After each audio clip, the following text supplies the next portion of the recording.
Good morning and welcome to episode number 315 of Simplifying Live with me, Shashank. I'm your host and the CEO of Simplifying.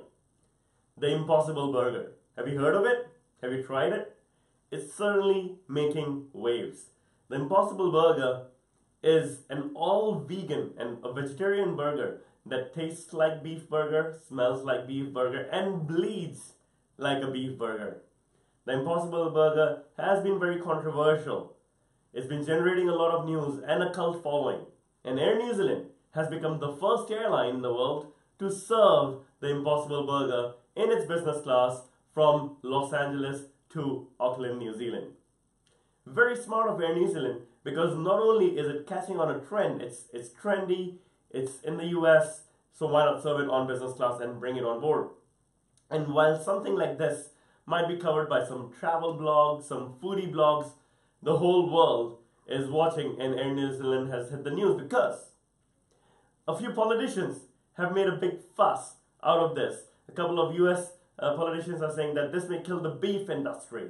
A couple of New Zealand politicians have gone on record saying, hey, this is going to impact New Zealand beef negatively as well. But hey, come on, it's a vegetarian burger. It's a burger. Can it really kill the whole industry?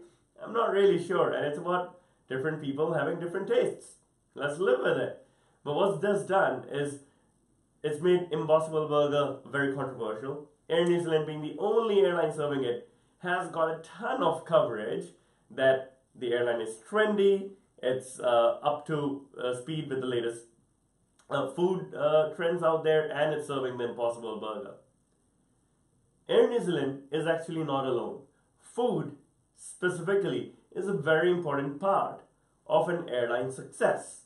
And I don't just mean long-haul airlines like Air New Zealand, but also tiny, small carriers or like Kulula in South Africa, or budget carriers like AirAsia.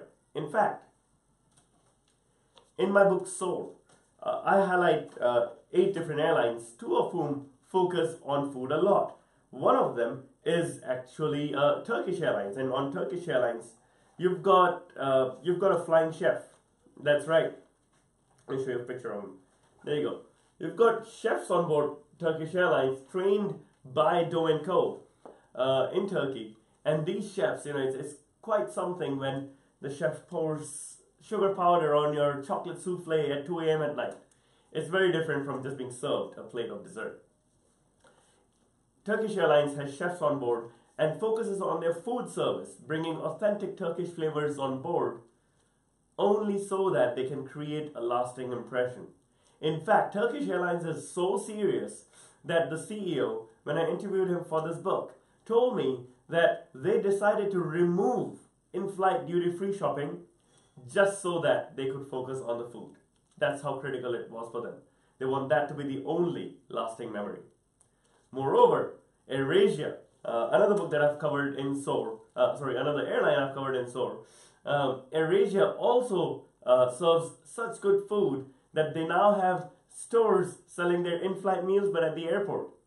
That's right, you can buy airline food at the airport, and AirAsia's food is so popular, even though you have to buy it, that they will run out of that food, like their mee goreng or their biryani, unless you pre-order it in advance. Airlines have really paid a lot of attention when it comes to food, be it short haul as ancillary items or long haul to differentiate their service, like Turkish Airlines did, and now how Air New Zealand is doing with the Impossible Burger. Differentiating a service is not an impossible task, just like Air New Zealand is proving with the Impossible Burger. I can't wait to try it myself, hopefully on an Air New Zealand flight, but maybe sooner at a restaurant. Let me know what you think and share your thoughts in comments on Facebook, YouTube, Twitter, or LinkedIn. Meanwhile, you guys have a fantastic day and I will catch you tomorrow. Till then, have a great one. Bye-bye.